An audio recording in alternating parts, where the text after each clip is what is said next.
1. In my youth, approximately 20 years ago, I was the delivery driver of a furniture company. We delivered all sorts of things: appliances, electronics, and furniture. There is a misconception that if a delivery driver breaks something on accident, not what they are delivering, something that's already in the house, that the company they work for will replace it with something new.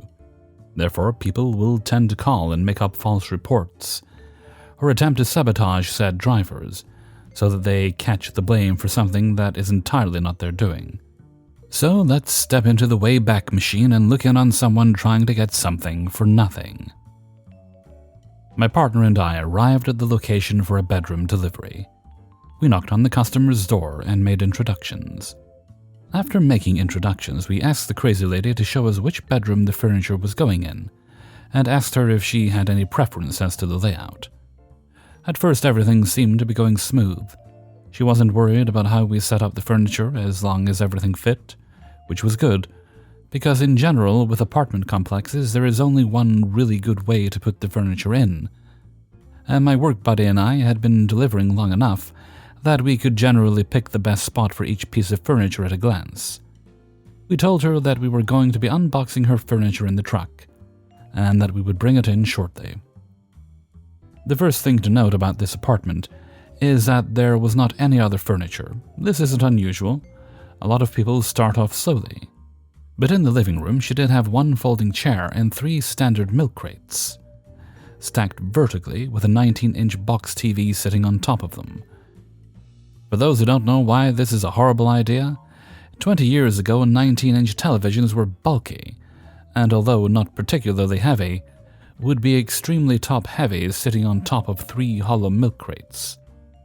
More about this in a minute. Work buddy and I started carrying the furniture in from the truck into the apartment. Every time we walked by it, which was close to the door, we gave the Leaning Tower of TV a wide berth. We didn't have a deep conversation about it, but before we started bringing in the furniture, we did speak about it briefly to make sure the other one was aware. It seemed like her hope was that we were going to knock it over at one point when we walked by accident. As we came in with the last piece, the dresser, we mentioned to the crazy lady that this was the last piece and we were going to start assembling her furniture. We made it down the hall and into the bedroom. As we were setting down the dresser, we heard a crash in the living room. Immediately following, we heard a string of cussing. We went back into the living room to make sure everything was okay, and I'll give you 3 guesses. But you'll only need 1. The television was on the floor, laying on its side, and actually sparking. I casually stepped in and unplugged the TV. As its life force fizzled out, she began to rant and rave about how we broke her television, and the store owed her a new one. We tried to explain to her that we were in the bedroom when the television fell, that we weren't responsible, and when all of that failed, we told her she should probably contact the store, that we could not promise her anything. Work buddy called the boss and explained the situation to him before she could, so when she called him, he would give our side of the story first. Work buddy and I went and put the bedroom set together as quickly as possible. We got Crazy Lady to sign for the delivery while she was still talking to our boss, and we got out while the getting was good. We got back to the store and met our boss in his office. Somehow Crazy Lady managed to convince him that despite the fact that we were in a different room and that she had the TV basically in a Joker-style hero trap, that it was our fault. And basically the boss had said that it was our responsibility to replace the television, that we had to get her something equal to or better than what she had. Neither Work Buddy or I was happy with this, but essentially we were over a barrel. I went home that night angry because I was getting ready to upgrade my own television, and now I was going to have to spend money on replacing this crazy lady's TV. I went home, had a decent meal, went to my room, and started to turn on my television when I had an epiphany. I had to stop just before I hit the power button because I realized that I was staring at her television. Now, I don't mean it was just a television I was going to give her. I mean it was the exact same RCA model in size as the TV that fell off the tower. It was quite literally the exact same television, people. And this is where the malicious compliance came in. The next morning, I brought my television with me to work. I put it in the back of the work truck, and asked my boss if I could take work buddy to go pick out a TV and deliver it to her. I got the green light for that. We went to a pawn shop that I knew well and find myself a nice 36-inch flat-screen TV. Not completely flat, like LCD, just an upgrade from the tube. Remember, we were still working with flip phones back then. Work buddy thought I was buying it for her and tried to argue that it was way too nice and that we were spending way too much money. I told him to just give me $20 and not worry about the price. He saw why when we opened the back of the work truck and his grin was as big as mine. I did deliver that nice bigger TV to my house where I placed it where the other television had been. I spent the time driving explaining to him that I already had the television to replace hers at home, and we both knew that she was going to be furious. But my boss did say equal to or better, and you can't get more equal to than the exact same television. We delivered the television. When she answered the door, I set my TV next to hers on the ground. Work buddy already had his flip phone open with the camera engaged. I plugged it in, showed her it worked, and work buddy snapped a picture of it. Crazy lady immediately started going on a tirade about how she was supposed to get a new television. She told me that my boss had promised her a flat TV. Then I explained to her the fact that I was only responsible for giving her the equivalent of what she lost. When she realized she wasn't winning the argument, and we were on our way out, she actually had the nerve to ask us to put it back on the milk crates for her. We told her that if she wanted it up there, she can get it up there herself. Our responsibility to her was over. Work buddy and I loaded up into our box truck and rode into the sunset, never to darken her doorstep again. She did call the store to complain a day or so later, but I did explain to my boss exactly what happened. Apparently, the idea to make us replace the TV was his boss's call, and he didn't exactly agree with it either, but with the picture and the receipt, which just said RCA TV, not the size or anything. That's why I love pawn shops. He also explained to her that we were only responsible for equal value, and in the end, I was only out the amount of money I would have gotten for that TV on trade, which I found out later wasn't much. Thank you all, and good night. 2. Many years ago, I, female, was dating someone, male, that hurt me, humiliated me, and didn't stop to think about how it could backfire on him. He pursued me. I liked him, we hit it off, spent lots of time together, dinners, going out, many nights at his place, etc. We were dating, and everything seemed great. Well, sometime into dating, he hurt me. I discovered lies, secrets, other women. He was also really mean and hurtful to me when I found this out, etc. I realized it was all lies and games to him. I was sincerely heartbroken and disappointed in him. As my last communication to him, I decided to email him instead of speaking to him over the phone. I went through the disappointment I had in him, wasting my time and emotions, etc. My closure with him. Well, I start getting notices in my email account, and at first, I thought they were spam, not bothering to see what the emails were in regards to. I finally take a look to see what is going on, and my heart drops and I gasp. He had forwarded my email to all of his friends, a group of male and female friends, couples, singles, lifetime group of friends, best of friends. They're going back and forth laughing at me, mocking me, calling me pathetic, saying I deserved the pain for being stupid and trusting him. It just went on, and I was included in all of the replies. It was horrible. I cried for a minute until I realized something. I realized I had in possession the red flags I had ignored. It hit me in that moment. All the things he had said about his group of friends, all the stories I had heard, all the secrets I knew. That's right, I gathered myself, poured a nice drink, laughed and said, "It's on."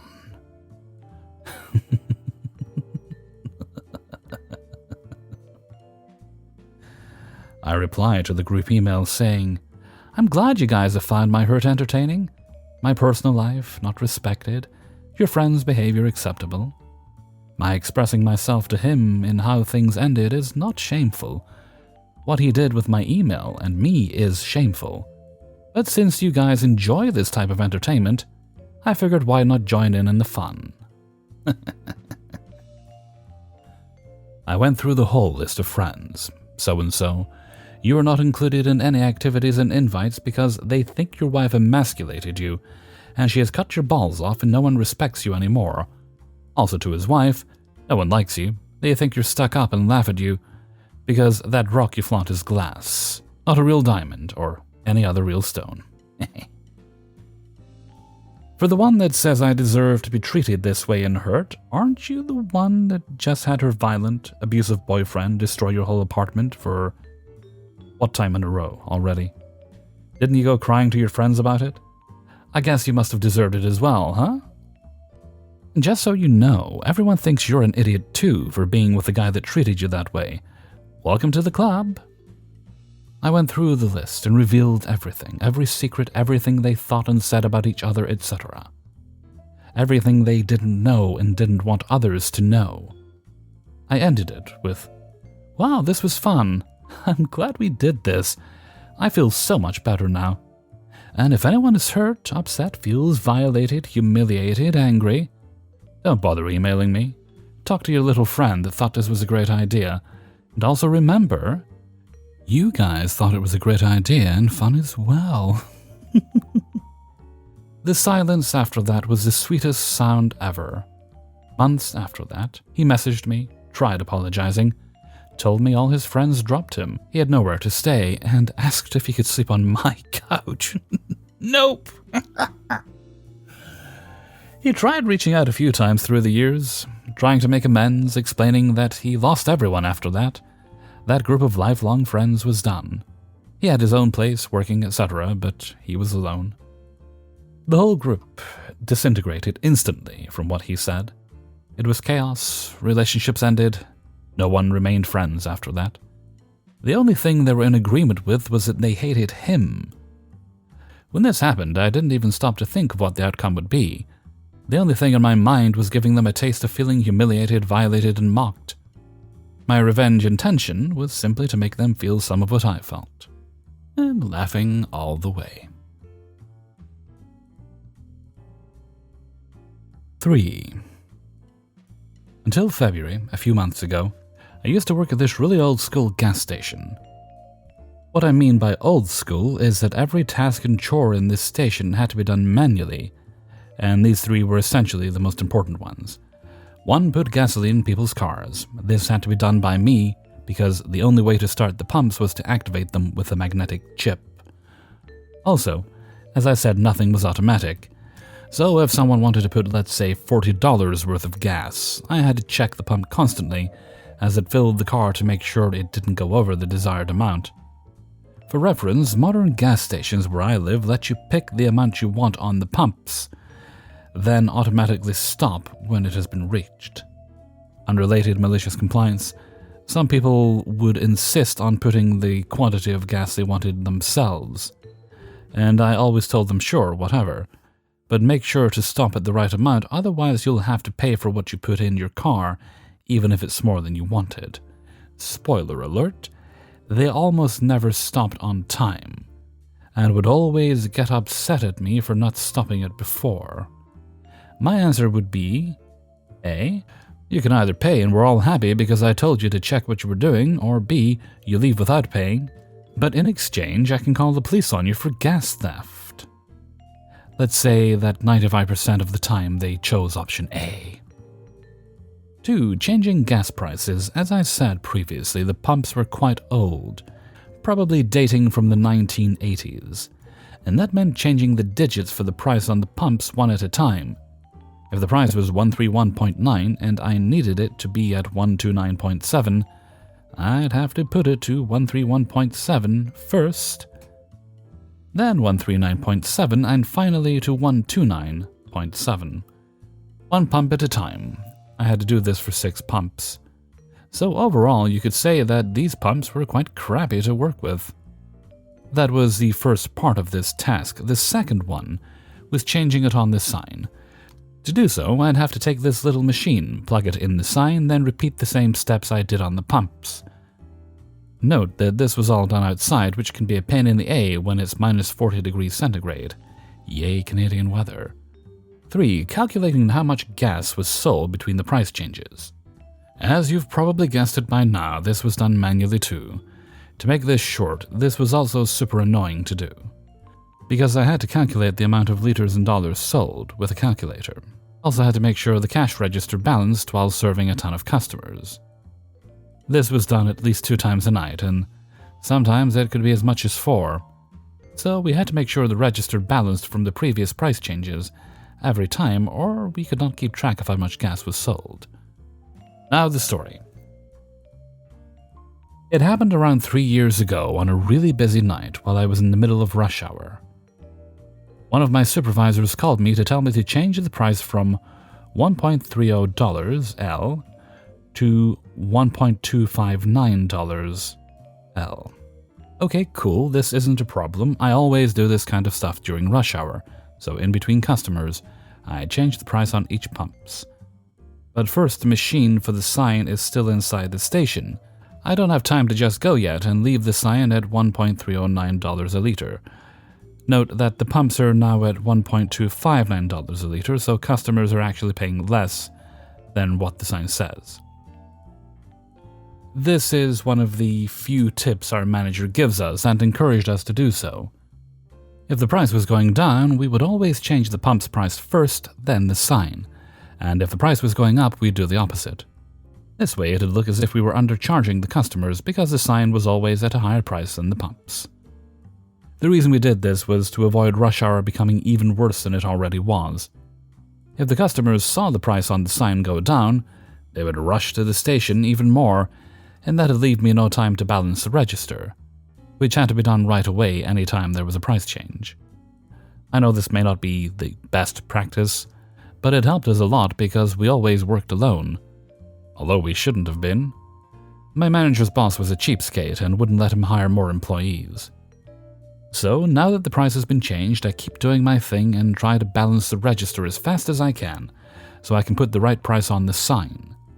Everything's going fine, and then at some point I get this one guy. I put the amount he asks for in his car, it was something like $40, and give him his receipt, and that's when he starts complaining and yelling at me.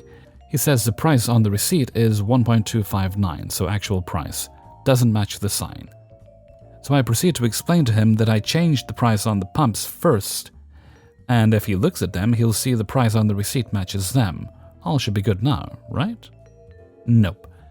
Now he tells me that I'm trying to steal from him and that I changed the price on the pumps after I gave him the receipt. I tell him that this is not possible as I'm in the middle of a rush and that the pump's price have to be changed manually one by one. He doesn't want to hear it and keeps yelling that I'm overcharging him for gas. Cue the malicious compliance, so I tell him, "All right, sir, you think I'm trying to steal from you? Then come inside and have a look at the security cameras. I'm telling you there's literally no way I'd have the time to change the price." He still doesn't want to. Now he wants to leave without paying because I'm not charging him the right price and yells even more than before. Okay, cool, I'll charge you the right amount then. So I go get my calculator and start calculating. The real price being $1.259 a liter. I check how many liters that is by doing 40 over 1.259, which amounts to around 31.77 liters. I'm right next to the pump with him and tell him, look, even the numbers on the pump match, and hope he'll see I'm not stealing from him. Like modern pumps, you can see the amount of cash you're paying and the amount of gas that is going in your car while you fill it. Nope, still doesn't want to hear it. Alright then, here it goes. 31.77 liters times $1.309 a liter. Sir, you owe me $41.58, not $40. That's when he gets really mad and gets in his car ready to leave. So I gently tell him, "Sir, you're gonna have to pay or I'm calling the police." The look on his face just changed from angry to defeated in half a second. Dude ended up paying $41.58, told me he'd make a complaint to my manager and that he'd never come back to the gas station because we were thieves. Joke's on him, I knew my manager would side with me and dismiss the complaint. By the way, I worked there for 5 years, and this was the first and only time a client ever complained about the price being lower than shown on the sign. Most of them would just avoid telling me, so I wouldn't charge them the price displayed on the sign. 4. So to introduce the main characters, I'll start off with the mother of the baby, Molly. To my family, Molly is a super close friend to us, almost like an auntie to me and a sister to my mother. I still really appreciate everything she has done for us, and I do love her, but in this story, she stepped out of line. The other character is the baby, who doesn't need much of an explanation. One day, Molly and her family came over to our house, like they usually do, to chill and whatnot. Things were going fine, kids were having fun, and I was just chilling and chatting with my siblings. I recently cleaned out my entire room and was in a state of relaxation from doing that. That's until the baby had a bit of an oopsie and needed to get a nappy change. I was totally unaware at this time. So I decided to get up and relax in my room for a bit. I'm a bit introverted. As I was leaving to go to my bedroom, I saw Molly and the baby come in the direction of my room.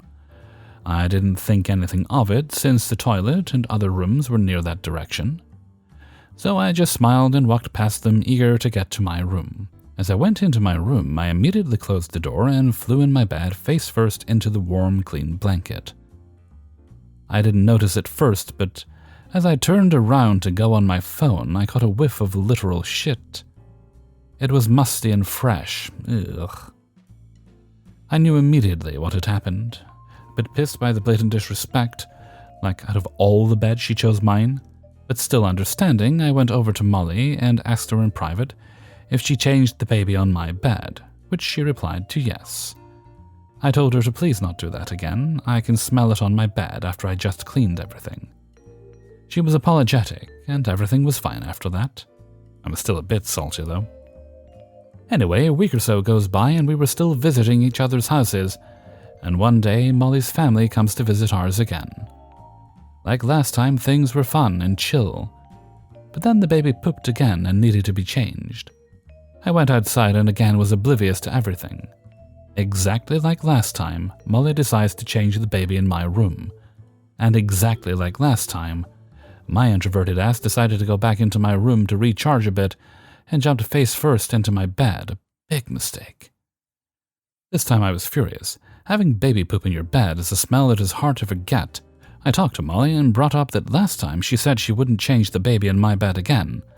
Unlike last time, she wasn't apologetic. She said, "I'll try not to, but I have to change the baby somewhere. It's natural, relax." This set me off. But I couldn't show my anger since it's frowned upon in my culture to do that to your elders. I'm like 24. So I just bit my tongue and sat on my resentment. Until I had an idea. Cue revenge. This time our family was visiting hers for the day. Everything was fun and chill. But I still had in the back of my mind what had happened the weeks before. Now you probably already know where this is going, but I'll continue. This time I was the one that needed to take a shit. But instead of using the guest toilet, I used the ensuite toilet in Molly's and her husband's room. Coincidentally, they had run out of toilet paper. Not that it would have stopped me, so after I completed one of the biggest in my life, I got up, still butt naked, and sat my ass directly on their light grey sheeted bed, and left a noticeable long brown streak as I was chilling on my phone. I got up, searched for the toilet paper, found some regular tissues, wiped, and that was that. Now, like me, Molly was clueless for a while, but unlike me, she didn't need to jump face first into the bed to find out what had happened. She stormed out of her room and yelled who left the stain on her bed. Maybe she had some bit of hope it was one of her kids. I calmly stood up and said I did. She said, trying to contain her anger, "Why?" I replied, acting dumb, "Oh, because there wasn't any toilet paper, and I must have left a mark on your bed looking for some. My bad." And then what really tipped her off the edge. "But it's natural, right?" My entire family was equally shocked and left feeling shamed. She banned me on the spot from ever coming to her house again, among all the other yelling and curse words. Now admittedly, the baby didn't leave as big a poop streak as I did, for obvious reasons, but the principle was the same. I was satisfied. Later, she calmed down, and we became friends again. This time, she never changed the baby in my room again. 5. As a preface, I work in the security and law enforcement industry.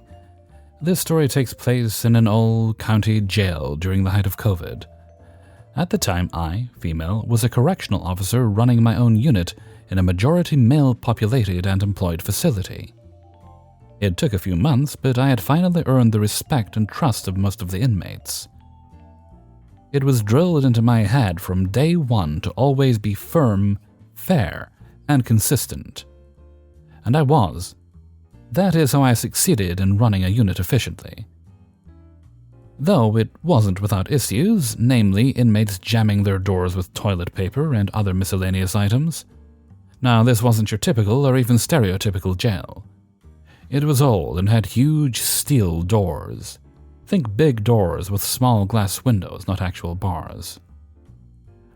Like most doors, it had the metal mechanism and slot in the center of the door, which was reasonable for keeping the door locked and secured. Most everything that had to be unlocked was controlled by a big, old, clunky control board. Only a select few units had computerized systems. My job was mainly the control officer, which consisted of operating the control board, answering the phones, key holder, filing daily paperwork, etc. Said control board had a variety of buttons, but was mostly used to let inmates and correction officers in and out, turning on TVs, and turning the mezzanine lights on and off each unit. It should also be noted that as control officer, you almost never have direct contact with inmates, as you are higher up in a fishbowl or bubble, as we call it. We control officers had to find unique ways to interact and converse with the inmates. Now on to the story. On this rare day, I was assigned a block officer. Same unit, except now I'm patrolling the blocks and spending the majority of my shift having direct supervision over the inmates. I was always one to make my presence known, patrolling every 20 to 30 minutes, even when there was no rec and inmates were locked in. Sitting on the block during recreational hours, random cell inspections, the works. On this particular morning, I was conducting my first tour of B Block and asked a control officer to inform me of the doors that were not secure. My coworker notified me that B108 was not secure, and I promptly made my way over there. You see, there were colored lights under each door, red and green, indicating whether a door was secure or not. The inmates were expected to keep their door secure during non-rec hours. However, there were quite a few inmates who consistently jammed their door, thus being able to escape their cell and do whatever they wanted. These things ranged from taking an unauthorized shower to running into another inmate's cell and shanking them. You can see why that is a problem, and created a huge safety and security risk. The inmates in B108 gave me an issue with this at least once a week, even when previously housed on C Block. They resorted to putting globs of toothpaste in the slot to manipulate the door open. I had had enough. I made them clean it out, and as a punishment, they wouldn't be receiving rec during my shift and would be getting a 3-day lock-in. Simply put, that meant no phone calls, showers, TV or tablets, or yard time during first shift, and only coming out for scheduled appointments. It may sound a bit harsh, but they always got rec at some point in the day, and this was one of the few tactics that worked for me. To say that they were livid would be an understatement. The one inmate, Potty Mouth, was fuming and spouting slurs and insults even after I left the block. I didn't care. I had warned them not to jam the door on numerous occasions. 3 days go by, and they finally are allowed to resume recreational activities.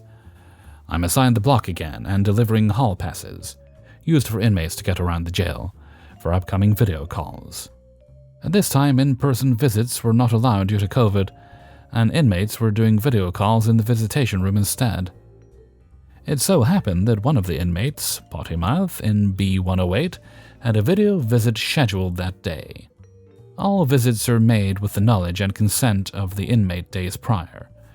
Days and times, 30 minutes, are precise due to a limited amount of monitors in the visitation room, and there being over 1,000 inmates in the facility. Once your time is up, your time is up. If there's a connection issue or the person doesn't show up, it cannot be pushed back to later in the day. You must reschedule for the upcoming weeks. It's early in the morning, approximately 8:15, and I knock at the door to get the inmate's attention. Potty-Mouth wakes up and immediately starts in on me. "What, bitch?" I inform him of his visit and slide his hall pass under the door. Like your standard hall pass, it has the date, time, or time of appointment, inmate name, unit, blah blah blah. He snatches it up and orders me not to fucking say anything to him. I walk away, not wanting to start anything first thing in the morning.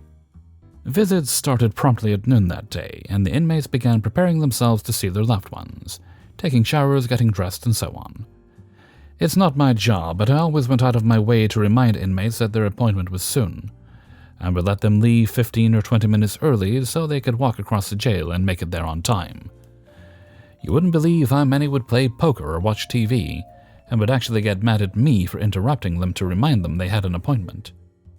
Then, 5 minutes before their visit, would rush to take a shower, run out, and come back upset that they somehow missed their appointment.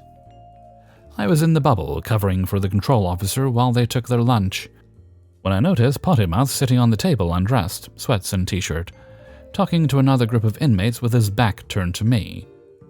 I looked at the time and realized it was only about an hour before his video call was scheduled to begin. I then began to flash the mezzanine lights to get his attention.